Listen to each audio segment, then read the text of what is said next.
Are you spending 10 minutes? Are you spending an hour? Everything influences the outcome. If I'm driven by the outcome, then I'm going to be chasing the dog's tail. Mm-hmm. But if I'm driven by this is the time I've got and I know how to make that work, is a great place to be.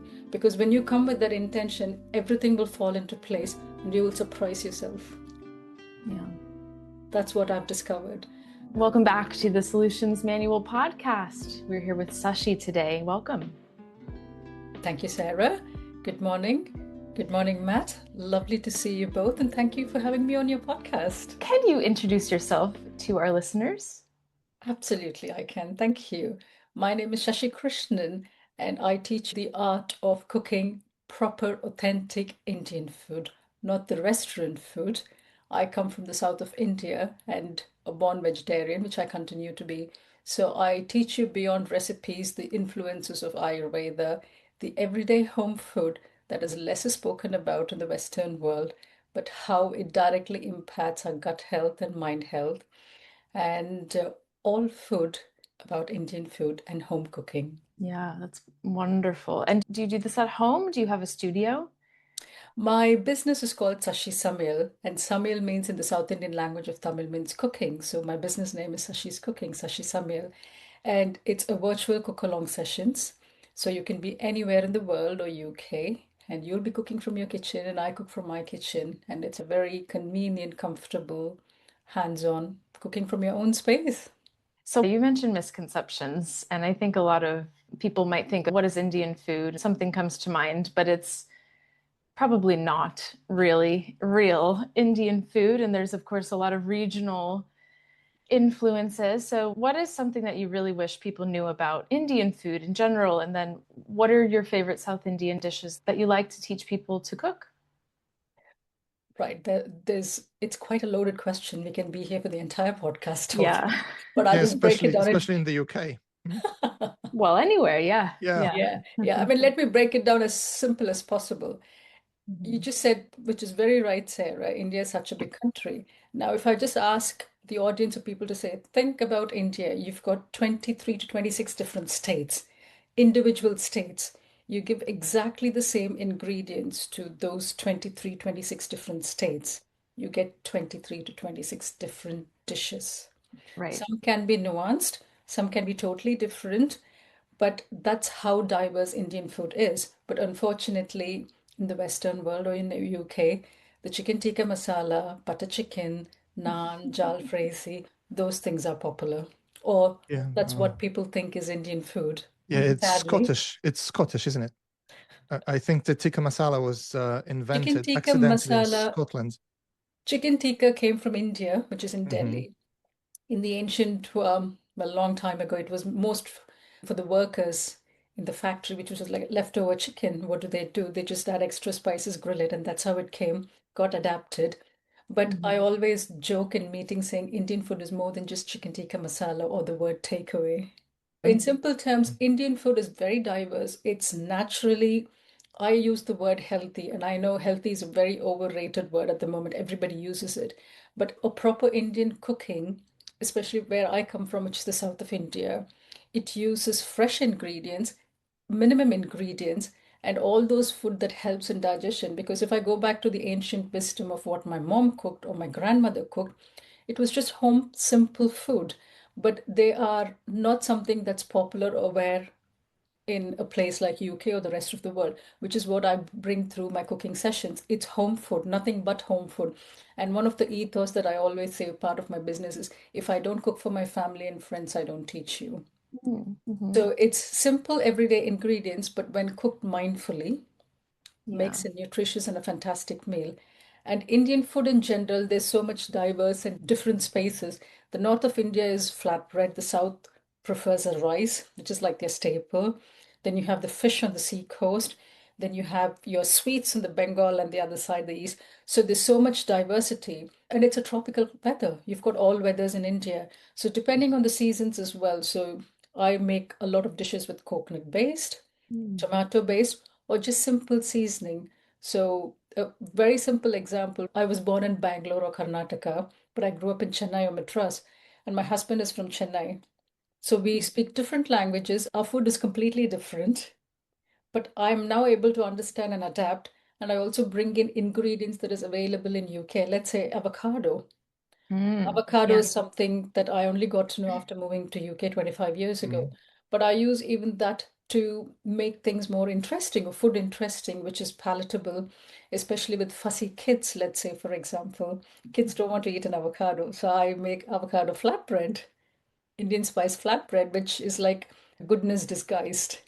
Yeah. Yeah. So Indian food is all about the Ayurveda influences, as I said, and it's one of the forgotten ancient wisdom in the world. It's coming in different forms, like a chai latte, turmeric latte, but there are things that have always existed in Indian food, and which is what I try to help people along with the mindset in the kitchen.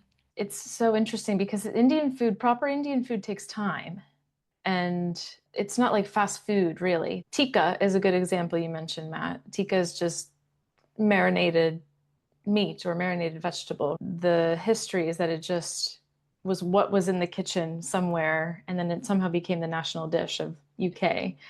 But that's not really what is proper Indian food. I've loved experimenting with Indian food since college. I really enjoyed that. But it just takes time. You have to know how to cook the spices, what steps and what ingredients. And of course, the more natural the ingredients, the better that it will be for your body in general. So how do you how do you help people just kind of slow down and appreciate the process of making dishes that are maybe different, that they've never tried before, that they might not know if they even like? How do you go through that whole process? In the 2 hour cooking session that we do, or even in a workshop, I always say I take them on a journey. So cooking is one thing. Yes, the fundamental thing of Indian food, and as you pretty much nailed it on the head, it's more often than not lack of understanding. And many people are often put off by Indian food because they think it's too tedious to cook. I'm here to tell you it's not. Mm-hmm. That's why I said there's so many dishes. And I try to help people, A, with understanding of ingredients, B, why and the how, and C, how you can adapt. Mm-hmm. So it's all about, as much as it's a cooking session, but I like to help people impart with the confidence and be empowered that they feel more confident. And the dishes that I teach are not necessarily tedious or difficult ones. Right. Yes, they can be, but once you understand the science of it, then you understand it's not as difficult as you thought. But using that information, you can make so many other dishes. Now, coming from the south, a very simple classical example I'll give you, which is called sundal, Sundal, sundal. It's nothing but protein bomb, is what I call protein rich.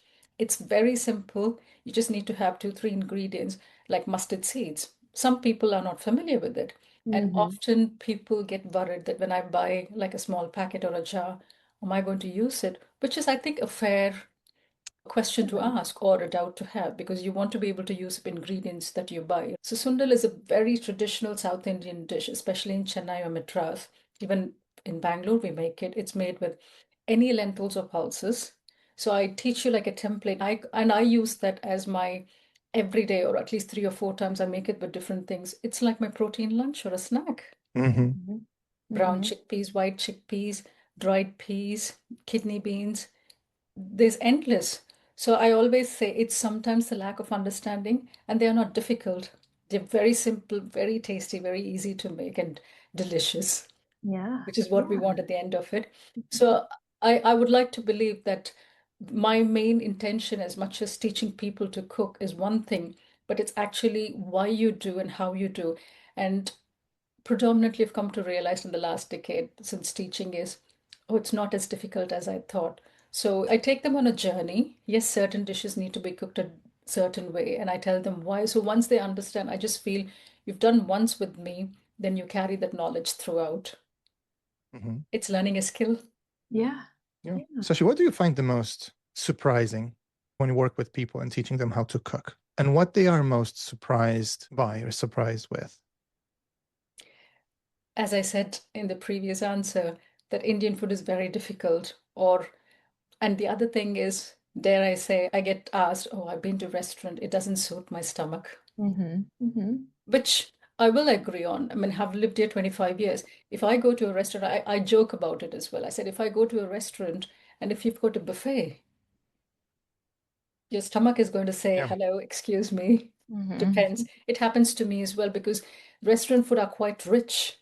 There's a lot of cream and butter, and then you're eating a starter, a main, a dessert, depending on so many different, and it depends on our health as well, and especially if you're not used to. But everyday or proper Indian food, we don't cook 10 dishes a day, and we don't Mhm. use that amount of cream. Well, I don't use cream much at all unless I'm making the odd dish. So that's one common question. And the other thing is, yes, it's difficult going by restaurant standards. And I always say, when you come to a session with me, forget about what you've seen in restaurant. You'll come something new. And once they've Mhm. learned and they've tasted the food, they go, wow, this was something a very different and unique experience. And I didn't think a dish like this could be so tasty or so easy. It's not as difficult. So Mhm. I get great joy when I hear people talk about the perceptions, not the food necessarily. Yes, one thing is the food, but I think when a perception shifts, everything shifts. Yeah. What about how people feel after eating different Indian food for the first time? Do they notice anything long term too? Yes, I teach online, which is my own business, but I teach in person. I'm a visiting teacher at Honesty Cookery School, where it's an in-person experience. So I get to see straight away there because it's a hands-on session and there's 8 people cooking and then they eat their own food. And I think and I let people taste because I'm there in person, I can see individually what they're doing. And I also tell them, oh, can you taste now? Because there's Yeah. certain ingredients like a garam masala or a last spice powder, a little bit of extra salt or a less salt or a little bit of ghee in the end. I want them to experience how it changes or bring the dish together. And when they see a dish turning from just simple ingredients that we've chopped or kept everything ready to when you start prepping and tasting them, it's like layering. It's almost like you've Mhm. learned. And then there's like a light bulb moment. So people Yeah. often experience the joy of cooking, tasting, getting to know. And at the same time, they feel like a joy that they've created something along with me with my guidance. I find that's one of the best places that I'd always be. Yeah. Mhm. This is very interesting experience. So I've moved into the UK approximately 15 years ago from Eastern Europe, from having lived there for a considerable amount of time. And moving to the United Kingdom was interesting for numerous reasons. When it comes to cooking, the first thing I've noticed is that the vast majority of the people I have met in the last 15 years rarely or never cook at home. And if they do, here cooking at home is considered just popping a microwave dish into a pre-bought, pre-purchased ready meals into a microwave or an oven. It was interesting also in clinical practice because I've learned when practicing medicine that asking people basic questions at nutrition is an important indicator of health. And people used to give answers that, yes, I cook meals, for example, for my children, I cook meals for myself at home. And it was only after someone pointed out to me that, like, in here, I need to ask more. I remember this specifically when one of the other physicians came to me and said, listen, I'll show you something. And after I've asked the question about cooking meals at home for children, it was a very proud mother. And she said she's the only one because other mothers don't do that. He followed up with much more detailed questions. And it turned out that what that parent considered to be home cooked meal was pouring boiling water into pot noodles at home from a kettle. And she was proud of cooking a home based meal for children at home. So I became much more aware of that phenomenon of what it really means to cook. And people here do not cook as often as they do, or they used to at least, in other countries in Europe. Mm. And the other thing you've mentioned as well is restaurants, right? The culture of eating out. Restaurants are not designed for healthy eating. It's a business designed for palatable, highly palatable food so that you get a good experience, so that you come back as a customer. And what I've learned later, and when I was going much deeper into well-being, is that restaurants' easy hacks to palatability is high salt, high sugar, high fat, because that's what we are evolutionary pre-programmed to do. As you have said, something cooked typically in a restaurant would have way higher fat content for example, than something you would cook at home. I think a good example, which I've also learned while living here in the UK, how you cook scrambled eggs. Scrambled eggs in a restaurant, a serving can have a quarter of a bar of butter added to 2 eggs. And well, let's say tasty restaurants or breakfast scrambled eggs can have 600 to 800 calories instead of 100 if you order them out. So you think, or you might be tricked into believing that you have a tasty, healthy meal, but that's rarely the case. That's not the purpose. So when we talk about healthy Indian cooking, how would you describe it? What is the most significant difference, and how do people perceive it or experience it? I think you pretty much covered in your question, Matt. The answer is in your question as well. And you've pointed it right. And I call it when people say, oh, I tasted this, this was amazing. And I'm going, you're getting a dopamine hit. That's what they want. They are not looking, as you rightly pointed out, they're not looking at health, they're not looking at gut health. They want more business. They want you to come back. And when we go to a restaurant, now I also even say very openly, and I'm going to say it again here. If I had to cook the food that I cook and I present it to you in a restaurant, you might come for an experience and you would go, that's very different. Mm-hmm. But that's how a home food or a good food looks like. And I always say, good food is not a glossy cover magazine, it's rustic food. That's what Indian culture is.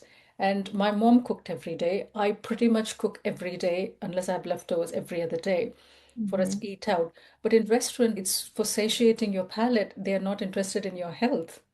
I mean, I know that's like a quite an open statement, but they want you to come back.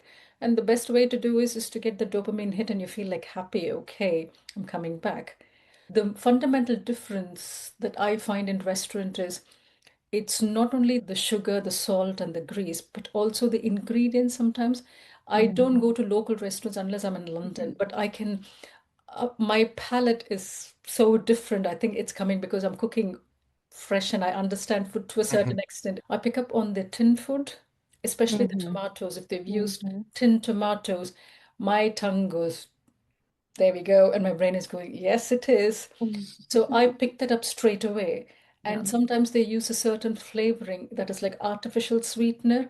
Yeah. My palate picks that up as well. I can't pinpoint exactly what it is, but I just don't feel right.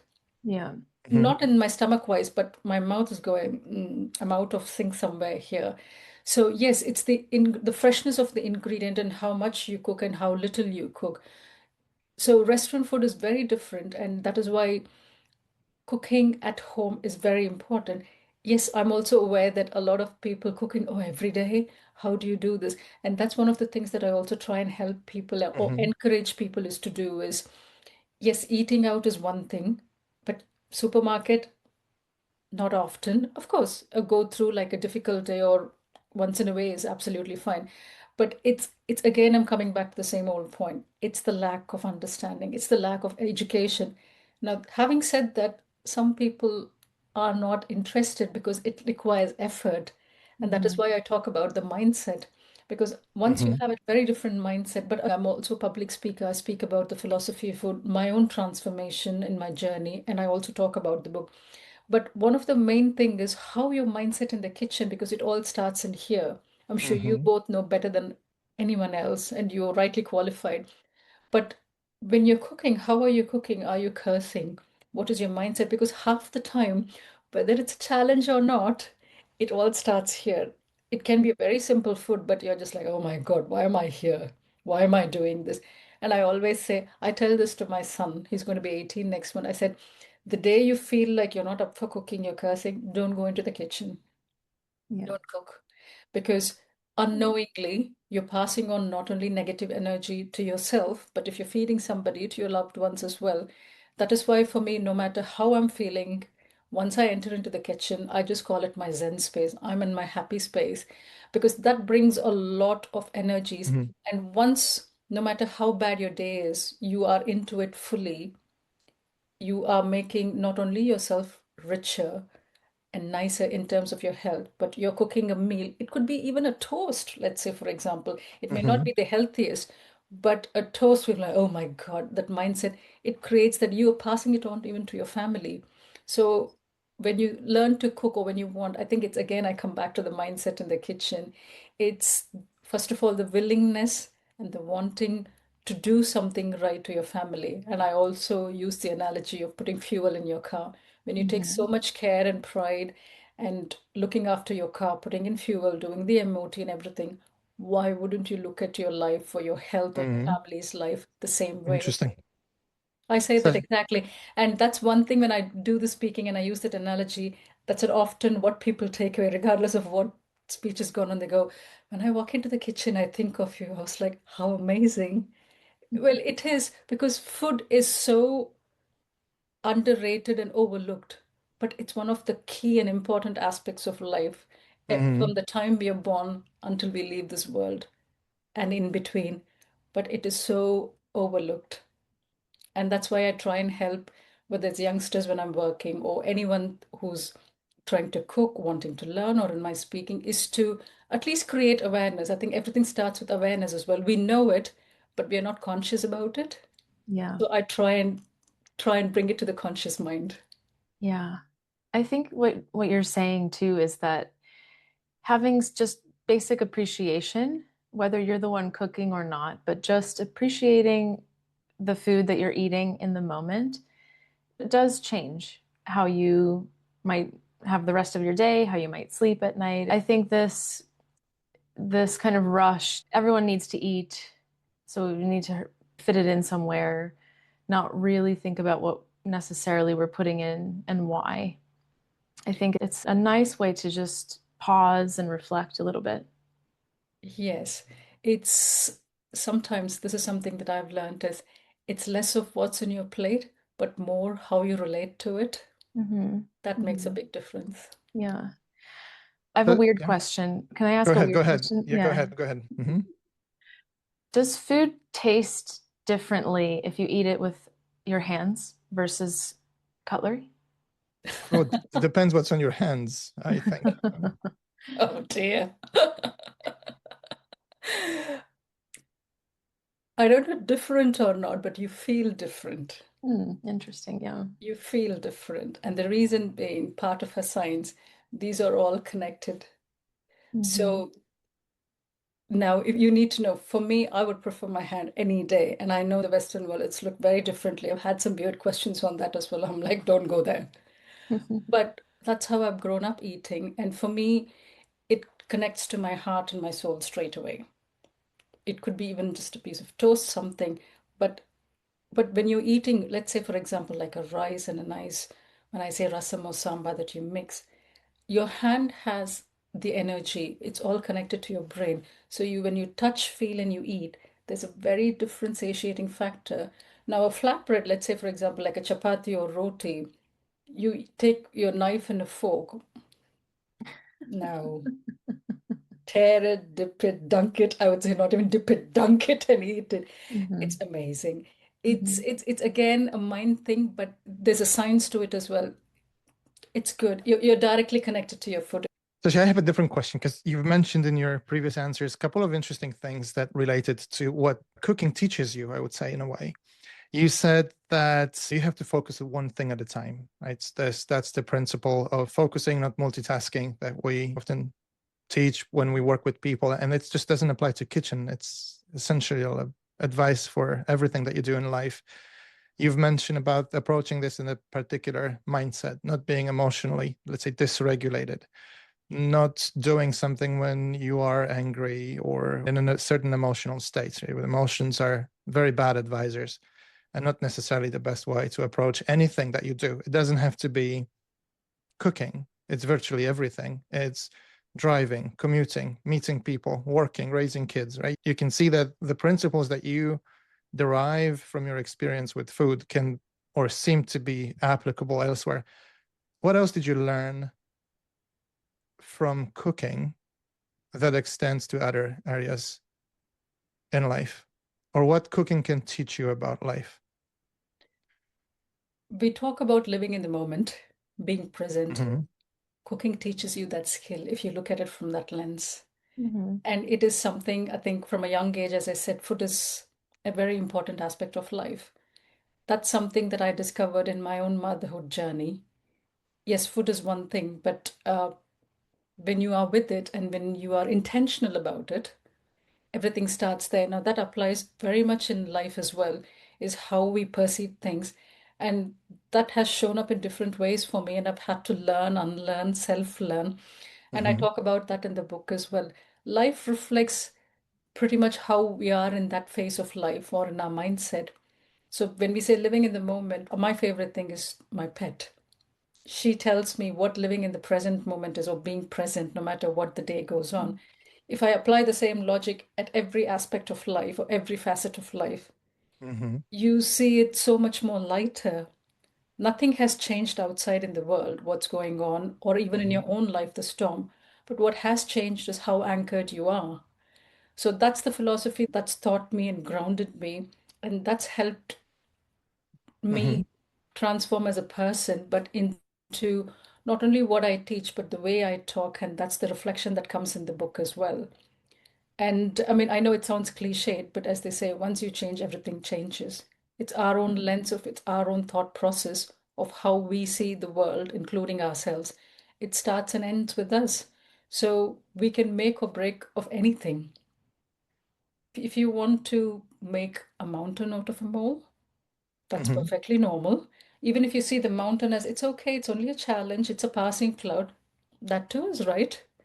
So it's all about applying the mindset. And again, I go back to the mindset because that's one thing that I have very, very strongly realized, and I continue to realize in different ways that it shows up in my own mindset. It's our own thought process. But that starts with first being aware that we are thinking like that, because half Mhm. people are so oblivious to it. Can't change it unless you know where you are right now. Absolutely, Really. absolutely. So I think food gives you that, Mm. if you're willing to sit with it, as I say, food gives you that Mhm. opportunity, because whether you're a mother, father, man, woman, you're just a human being, you're there in the kitchen cooking, even if it's just 5 minutes, if you can be present just for that 5 minutes, that goes a long way, because Yeah. everything starts small, right? Yeah. Yeah. I mean, I know in the morning we're all rushing, especially if you're working and things. But if you just take a pause and say, right, I am in a rush, but this 5 minutes, I'm just going to dedicate this 5 minutes, just 5 minutes to me. That 5 minutes can be 5 hours of goodness later. Hmm. Hmm. So that's what I Hmm. try and encourage people.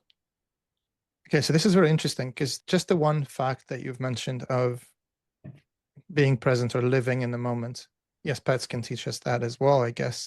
That's how my dog lives. I envy her every single time I see her. Um, Today we medicalize normal human conditions largely. For a lot of people, what they describe as sadness or being depressed is just simply living too much in their past. Anxiety and fear is probably too much into the future. It just and grounding or bringing yourself back probably helps 8 out of 10 people to deal with those two things. But those concepts are ancient; they're not new. And it's interesting how you make those analogies. The book that we've read over the weekend that you have kindly provided us with is another good example because you make analogies to real life from sports. I mean, that's not our area where I can significantly contribute to. I'm much better at eating than sports. But it's interesting how you derive observations and analogies from the world of performance, and this is Sarah's domain, and into how they can be applied to everyday life. My question is more about, is there anything that, or any similarities that you've observed, or similar learnings that come both from the world of cooking or your experience with that, and from the world of sports that are applicable universally to kind of a human life or human condition? That's quite a deep question, actually.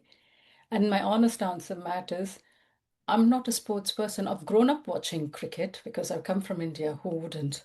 Whether I played or not, it was just being played, and my son and husband play, so I'm used to the game. But I never looked at cricket from that particular lens of what the book have written now Mm-hmm. until about a year ago.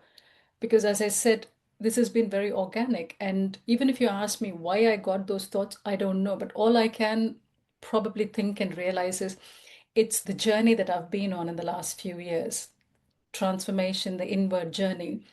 that's possibly coming out in different ways. Yes, anxiety, trauma, all those things are there. We all go through that. We've all been there. But I suppose that I recognize that and I've been working on it for a while. And I'm a very deep person by nature. Mm-hmm. Today I'm able to articulate it, but I think my DNA is like that. Deeply emotionally intelligent, highly sensitive. I pick up energies, but I didn't have an answer. I don't have an answer as to why I got these analogies, but during the storms of my life, when I look back and think about it, it's like putting the puzzles together in hindsight. There's certain shifts and changes in every time. And today, when I walk in, when I'm seeing something, when a person walking or talking to their child or doing something, there's something in my brain that's which is going, I see things differently. And Mm-hmm. I may not have a clear answer why, but I've been getting all these thoughts, and then I thought, "Good, that's it's interesting that why I'm getting cricket." But when I sat with it, there was a whole life thing that goes on. So yes, life mirrors in both ways, be it in the kitchen. I speak about the food in the kitchen, so it's more poignant and more appropriate for me to talk. But they do go hand in hand, don't they? Because the Mm-hmm. lens can be different as I talk about it, as in the lens we all wear our glasses, reading glasses, driving glasses. And as our eyesight changes, we need to change our lens. I see life like that. So every time we are transitioning or we're moving from one phase, whether we've been working on a certain area, they do reflect on different areas of life. So once they came to me, I just thought that it needed a space. And that is when I wrote this book, which I call a small but a deep book. And yes, they do reflect because mindset, one word, is such a universal thing. You apply that to everyday life. It just Mm-hmm. doesn't have to be in one area of life. Mm-hmm. They do reflect, and it's also a space of uncertainty because uncertainty is the word in today's world. And that applies in our day to day life, in sports, in anything, work, Mm-hmm. life in general.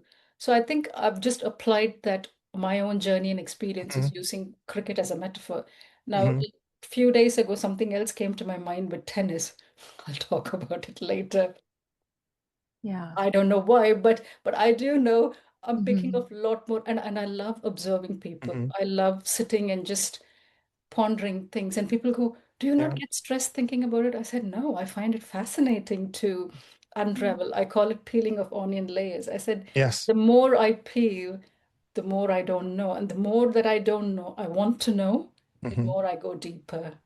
Yes. So, Sasi, you're approaching this with curiosity, but and also in a way that is consistent with how your brain works. Humans' brains are different, but we do have tools to discover the things about ourselves or the reality around us in different ways.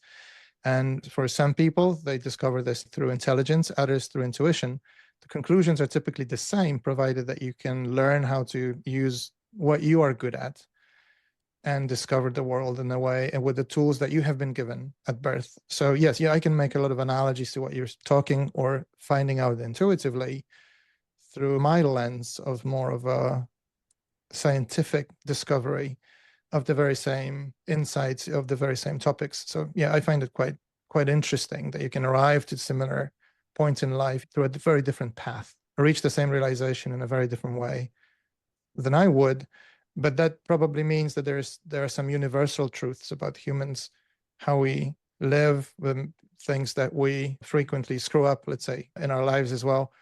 And you can reach that understanding in very different ways. Just make sure you use the tools that you have been given naturally. Yeah, absolutely. And I think mistakes form a major part of our evolution because if there was no mistakes, we would all be stagnated. If there was no challenges, then we're all stagnated. Yes, And there's no learning. Yeah. Mm-hmm. and I get asked, "Oh, there's stress, there's adversity." I said, "It's good. Yeah, It's good. It exactly. depends how you say it. Because if there was no stress, then we are all like coasting, really, and we are not Mm-hmm. at our optimum. They all come to teach us. But as you rightly said, Matt, yes, it's how what we make and how we choose to evolve and what we make out of it is completely a choice that we take. And I also believe in the word karma, very strong believer of that. So sometimes what we put out into the world is what we get back. It comes at different times, in different shapes, different forms, through different people or Yeah, anything, but they're all here to teach. And until we learn our that's lesson, true. it's just going to show up. Exactly. And for those people listening us, when you listen to karma and why does it work and why do so many people talk about this, the scientific term to Google is availability heuristic. So that's just the way your brain works, and you'll understand why if you need a different lens on the same topic. Yeah. Yeah, I think that that's why we're talking today, Sashi. And this is before we read the book. This parallel realizations on all of our journeys that kind of share some of these principles. And you mentioned two things I want to come back to. One is I don't know why these thoughts are coming to me. And in the beginning of your book that you've published, Silent Innings, you basically say I had some time to myself and my dog, and then suddenly these thoughts were coming in. And then you also mentioned that the people who think, oh, isn't that stressful? One of the things Matt and I talk about a lot with people is the importance of that undistracted time to let those thoughts come in and let whatever physical reactions are going to come to those thoughts, because you cannot control what they're going to be. You can choose to watch them or listen to them, and we call that indexing mode. But you started by saying, essentially, I let myself index and look at all of life's lessons that came up for me. And cricket or tennis, or there's probably many other ones that are embedded under there unconsciously, all kind of weave their way together so that you understand them. And then you wrote about this to be able to communicate that out. And this time that people have to just let those thoughts wander without trying to direct them or control them is not just helpful to process things and learn, but it's healthy for your brain as well, especially now where things are so hectic and distracting. So I love that this book was essentially born out of you allowing yourself that time to index, and you continue to do it and reap the benefits from it. So I hope it's okay to highlight this, because this is the kind of mindset, productivity that can happen when you do that. So I think that's important here. And the other thing is the uncertainty. So you said a few things that I have written down to mention here in our conversation was, quote, you wrote, the more certain you become, the less you need to perform certainty for others. And the other thing you said was that the game, cricket or life, doesn't pause for uncertainty. Can you elaborate a little bit more on this uncertainty, what you mean by those? And Yeah, just a lot of people struggle with this. It's a great a topic. lot of Yeah, a people. lot of people Yeah. struggle with that. Yeah. Yeah, and I think, thank you, Sarah. Thank you for highlighting. And to answer that, I'll answer in two parts. The first thing is, yes, to sit with it. And I'd always felt and thought that writing is not my strength, which is what I thought until about a year ago, because the idea of writing or an author was very different. But when these thoughts started coming in, I ignored them initially a year ago. Mm. But after some time, then you forget, because once you've not documented, it just goes. But as I said, they keep coming back to you for a reason.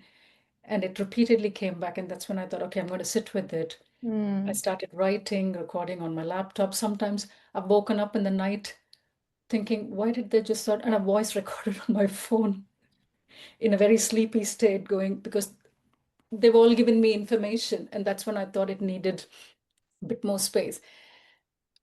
Using my own life, the uncertainty I would call in general is not knowing what the future hold. It could be not knowing what to do, not knowing how to react in a situation. We find ourselves stuck in the eye of the storm, so to say. Mhm. Or sometimes people use the word purpose. Now, that's a very big word. What am I going to do with life? Now, you could be any person for that matter. You could be a teenager, you could be a young adult, married, unmarried, it could be anybody. But that word uncertainty comes in different shapes and forms in different phases of life. But sometimes not having answers is also okay, because if you're interested, you will find it. But that wisdom doesn't come early on in life, which I've gone through as well.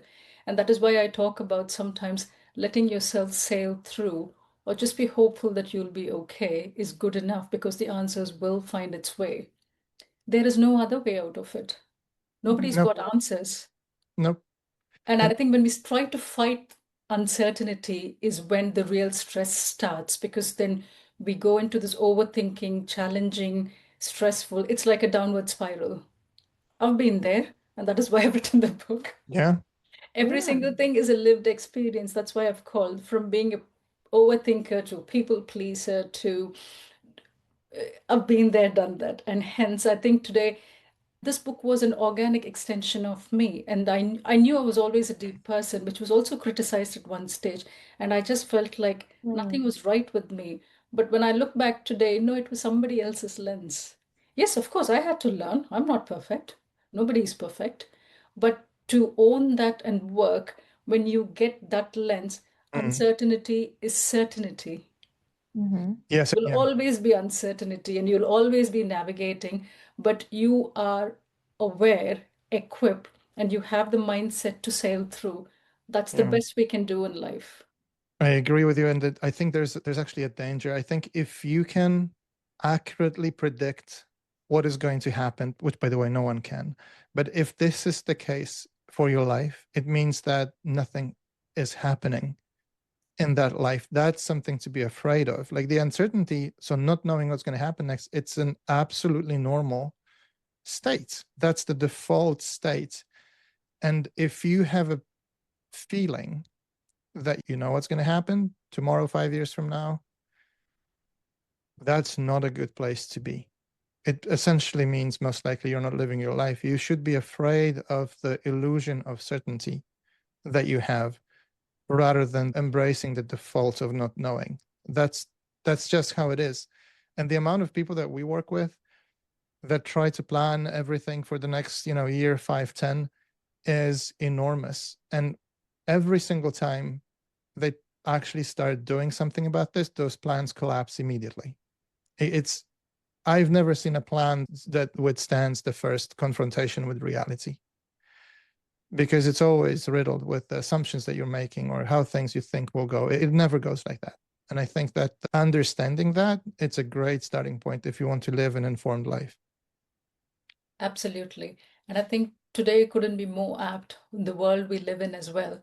And if I can give an example, I know it could be unpopular opinion or maybe Mm. completely out of Dubai was classified one of the safest places to be. Mm. Very certain until a month or two ago, Yep. things changed. Yeah. That's it overnight. Yeah. That's exactly life. And that's when, because it was interesting, I had a conversation with a friend and saying, "Oh, Dubai did it." I was like, "No, I'm good, thank you." And then a week Yeah. later, I got the message saying, "Oh my God, Sashi." I said, "I didn't know this was coming," but that's exactly life, as you rightly said, Matt. So I think knowing that life will be full of uncertainties, Yeah. challenges, and that's okay, that we'll all be okay, we'll figure it out, is the best place to be. Yeah. Yeah. And I think it's very important to understand, which is something we see people repeatedly struggle with. They try to understand or think their way into the future rather than just stepping into it. But they live backwards. They're stuck in what was. And the reality is that it's the opposite. You have to live your life forwards, because that's what will create for you, well, the meaning, and you will see how things unfold. But you can only understand things backwards. Right? So you can think about the past and see if there's any meaning that you can apply for the future, but you have to live forwards. Most people do the opposite. They think about the future, which they can never predict because that's just speculating. They live in a kind of a backwards. It's quite a profound observation. The fact that you can derive it from cooking, Yeah. to me, is fascinating as well. Yeah. Thank you. I think that probably is again mindset. It's the congruency of our own thought process, because one of the things again that I firmly believe is we can all say the right things, but when our belief and our actions are not congruent, they show up. Yeah. That is why you're in a disorientation of the actions are different, but when you are incongruent to what you think, it's pretty natural. And I always say it's like, I want to lose weight. Brilliant. Everything starts with a thought. Brilliant. After a month or two, I'm still talking without Mm, any action. Nothing will change. exactly. I think what you said too is maybe another way to think about resilience is adaptability.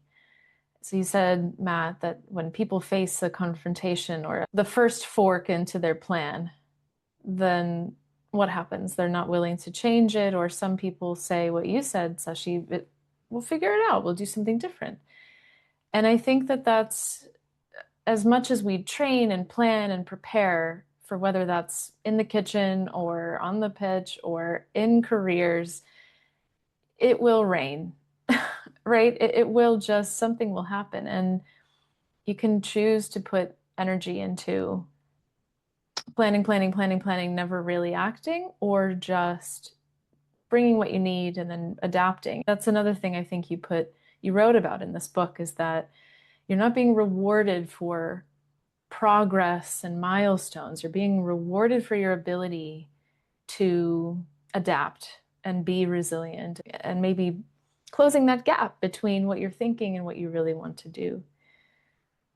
Yeah, exactly. And yeah, rain, like everything else, is part, be it in cricket or in real-time life, rain will always be there. Carry an umbrella, wear a raincoat. Sometimes you just get unexpected rain, and in spite of that, you will get drenched sometimes.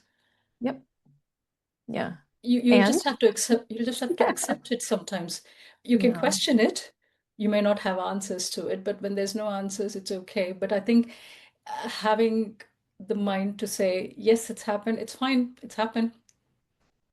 Because as I said, sometimes you're prepared for everything and still it will rain like cats and dogs and there's nothing you can do. Yep.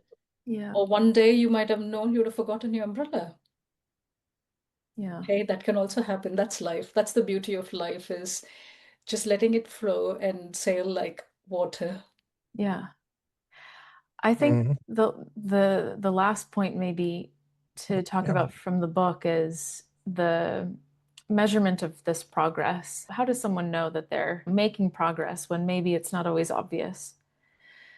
And shifting from that all or nothing, I have to do this, I have to do that. Using retrospect to help put into perspective, but measure progress along the way. Coming back to the cooking, like if you're making a dal, you know what you want the finished product to taste like.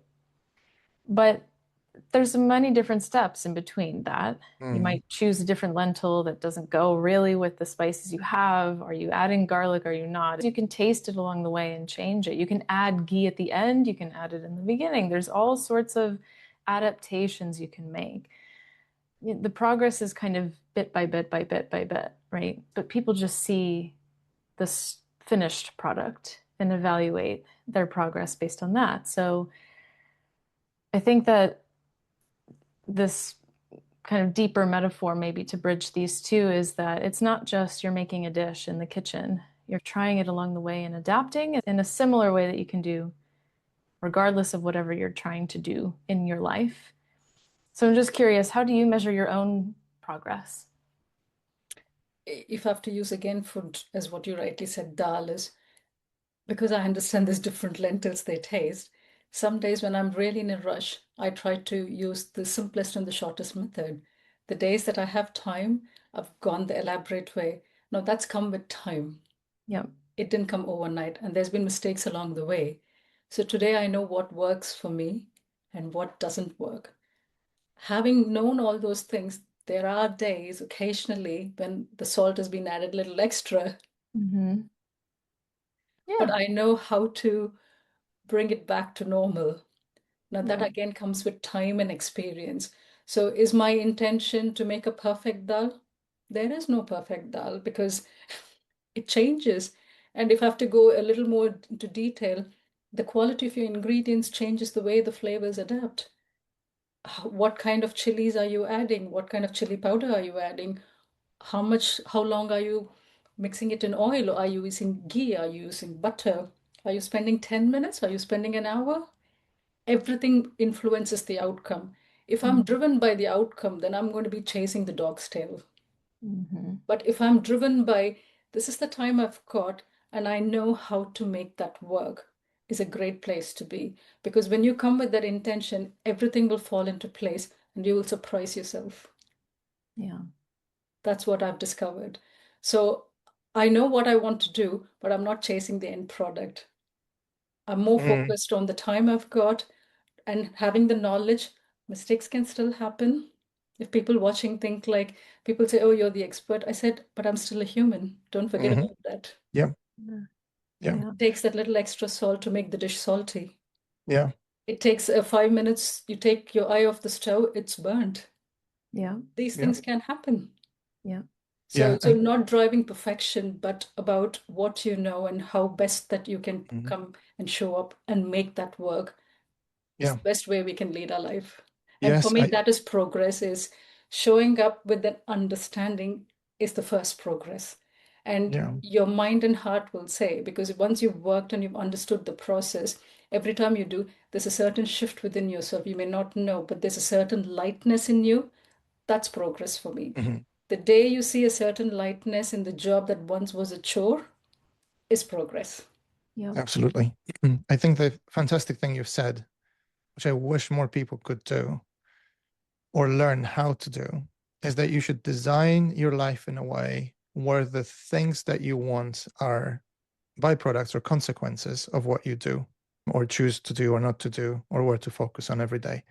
And I think a lot of us struggle. We tend to chase the outcome, not the structure that would simply make those outcomes happen for you when you design your life in the right way. This is a huge part of what we do with people as well. The method that we're using is helping them to understand and design exactly that. And a lot of people struggle to understand that. They chase financial goals, for example, where that's probably not going to give you results. And if you're lucky, they will not give you the fulfillment that you thought it will. And there's an easier way where money becomes a byproduct of what you do. It could be the same thing for health. It's the same thing for any outcome that you want. Designing a life in a way where those things just fall into place when you focus on something else is absolutely the way to live your life. And again, that's a very profound learning, I would say, that that you are now sharing with others. Yeah, I mean, absolutely. Even with food, just simple ingredients, and even the same food, when you cooked slowly and you've understood it, probably your absorption is better. Yeah, And I'm sure you it can is. back that Yeah. up, Matt, with science. So it's the same thing that we do every day, but one day you choose to do it the same thing, Yeah. but with less rush. Yeah. Yeah. Will taste different, feel different. Yeah. And it's a great example where if you focus, for example, on preparing nutritious, fresh, cooked meals at home, the byproducts, in a way, are directly related to your health and well-being and functioning every day and your energy levels and your ability to maintain, gain, or lose weight, right? All these things suddenly become automatic consequences of making a simple choice. I will prepare my own meals. And that loops back to the very thing, one of the very first observations I had when I moved into the UK. It was very normal where I came from for people to bring pre-packed lunch from home every day to work. Not because it was cheaper or more convenient. It was actually less convenient, and for some people, probably more expensive than just pop out across the street and quickly buy something because it's more convenient. And I would say that the ratio of people bringing their own lunch to work or school was 8-2. I mean, 80% of people would do that. In the UK, it's the opposite. It's like less than 10% of people in my last workplace would bring pre-planned or self-made meals for their lunch to work. And again, the consequences of that are also clear. Yeah. Yeah, absolutely. I think you took me back to early 2000 when I used to pack my lunch and Yeah. take it to work. People go, oh, that smells lovely, Sashi. And I'm going, oh, you made lunch every day? I said, and I used to look at going, do you not? Yeah, right. But hopefully one day things will change. Well, that's the hope. And I'm sure you and Sarah are doing an amazing job with encouraging people. And people like myself are trying to nudge people in a different way. So I'm sure we can all make a little difference somewhere and everything starts small. So we have a tradition here on the podcast where a previous guest gets to ask you a question. They don't know who we were going to talk to next or what the topic was going to be about, so it can be completely random. And then you will get to ask our next guest a question. Amazing. Ready? Okay. I'm bracing myself now. Okay, so the question is, can you name 10 symptoms of menopause? Oh, God. It's what she asked. Yeah, you get your revenge later, Sashi. It's a yes. You're Thank gonna get God your I'm of revenge. a certain age. I'm hopeful. I'm not in my 20s for sure. Otherwise, I would have gone, what? Okay, I can give you Perry. Definitely starts with brain fog.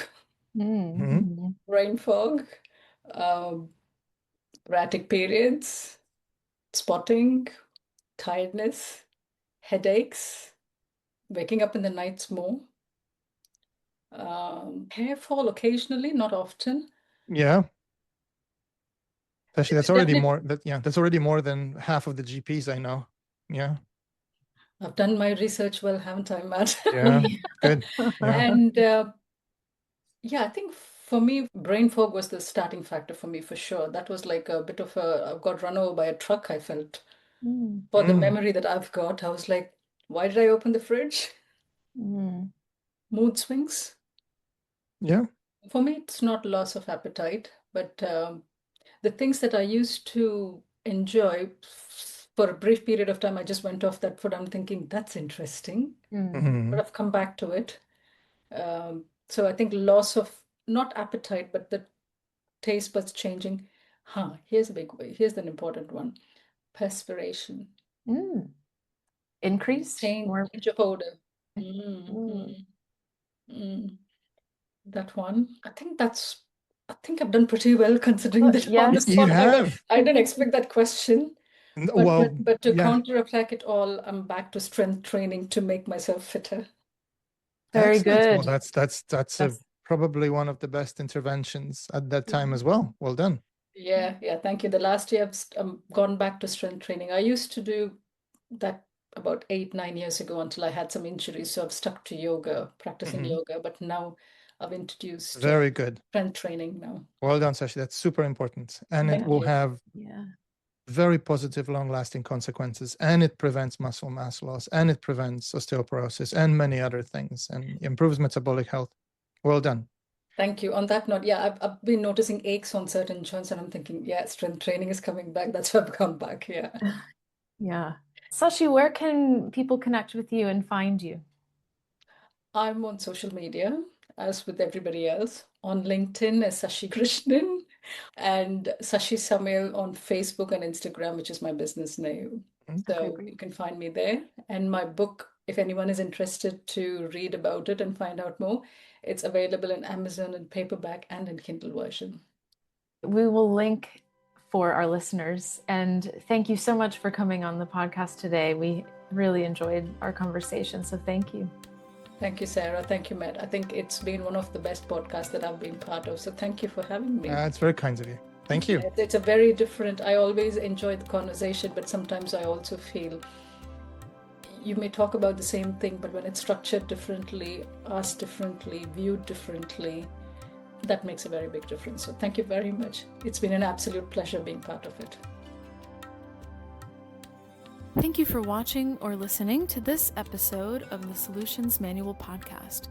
Please subscribe, like, leave a comment, or share with your favorite brain.